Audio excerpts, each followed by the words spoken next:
Assalamualaikum warahmatullahi wabarakatuh.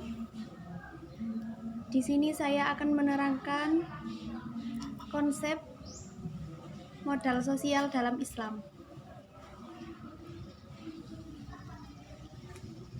Yang pertama dijelaskan dalam surat Al-Baqarah ayat 221 tentang larangan menikahi wanita musyrik. Yang artinya, dan janganlah kamu menikahi wanita-wanita musyrik sebelum mereka beriman. Sesungguhnya wanita budak yang mukmin lebih baik dari wanita musyrik, walaupun dia menarik hatimu. Dalam surat Al-Baqarah ayat 221 ila akhir. Yang B, tafsir ijmali. Secara global, surat Al-Baqarah ayat 221 di atas menjelaskan tentang larangan bagi laki-laki beriman menikahi perempuan musyrik dan sebaliknya. Perempuan beriman menikahi laki-laki yang musyrik meskipun ia membuatmu terkagum-kagum atas nasab, kecantikan, atau kekayaannya. Bahkan engkau haram menikahinya karena laki-laki dan perempuan musyrik itu akan menjerumuskanmu ke jurang kehancuran. Yang C, asbabun nuzul. Dari ayat pertama, periwayatan pertama diriwayatkan oleh Ibnu Mundir, Ibnu Al-Hatim, dan Al-Wahidi dengan kasus Abu Mursad Al-Ghonawi yang meminta izin kepada Nabi Muhammad untuk mengawini Inak, seseorang perempuan musyrik, lalu diturunkan ayat wala tunkihu al-musyrikati hatta yu'mina. Periwayatan kedua, Al-Wahidi meriwayatkan dari jalur As-Sudi dari Malik dari Ibnu Abbas, dia berkata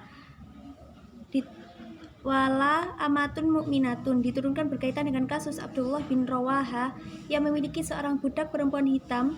Suatu ketika ia memarahinya bahkan sampai menamparnya. Kemudian Abdullah bin Rawaha menyesal atas perlakuannya tersebut lantas mendatangi Nabi.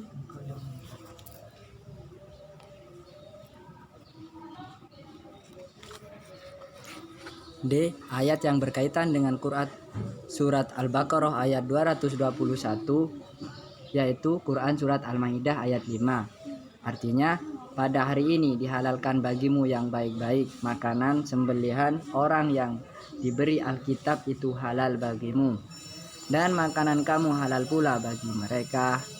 Dan dihalalkan mengawini wanita yang menjaga kehormatan di antara wanita-wanita yang beriman, dan wanita-wanita yang menjaga kehormatan di antara orang-orang yang diberi Alkitab sebelum kamu.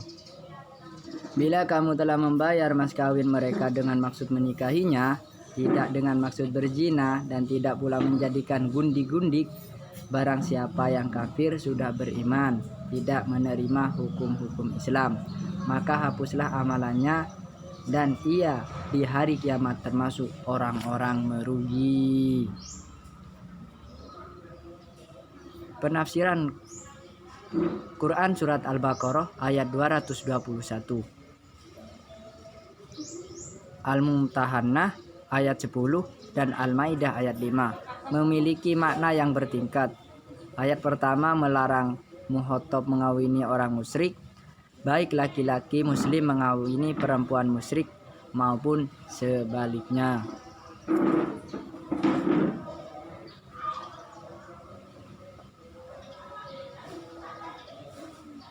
Potongan ayat wa yubayyinu ayatihi linnasi la'allahum yatadzakkarun atau bari menjelaskan bahwa potongan ayat ini menegaskan bahwa Allah Subhanahu wa taala memberikan petunjuk-petunjuknya kepada umat manusia melalui lisan suci Rasulullah Shallallahu alaihi wasallam agar mereka senantiasa mengingat dan mampu membedakan dua perkara baik dan buruk, yaitu perkara yang menyebabkan masuk surga dan perkara yang menjerumuskan ke neraka.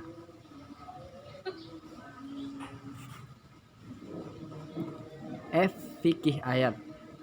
1. Perempuan muslim dengan laki-laki non-muslim.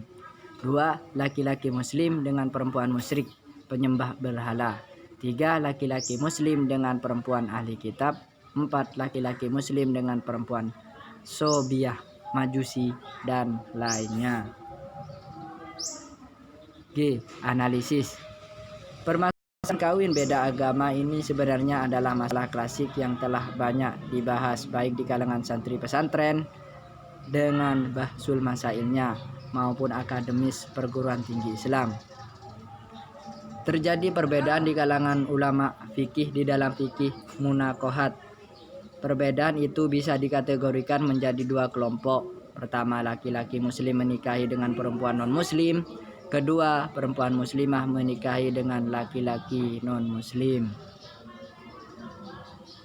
1. Laki-laki Islam boleh menikah dengan perempuan non-muslim. 2. Perempuan muslimah haram menikah dengan laki-laki non-muslim. Ya, cukup sekian pemaparan dari kami, kurang lebihnya mohon maaf sebesar-besarnya. Ihdinas siratal mustaqim. Assalamualaikum warahmatullahi wabarakatuh.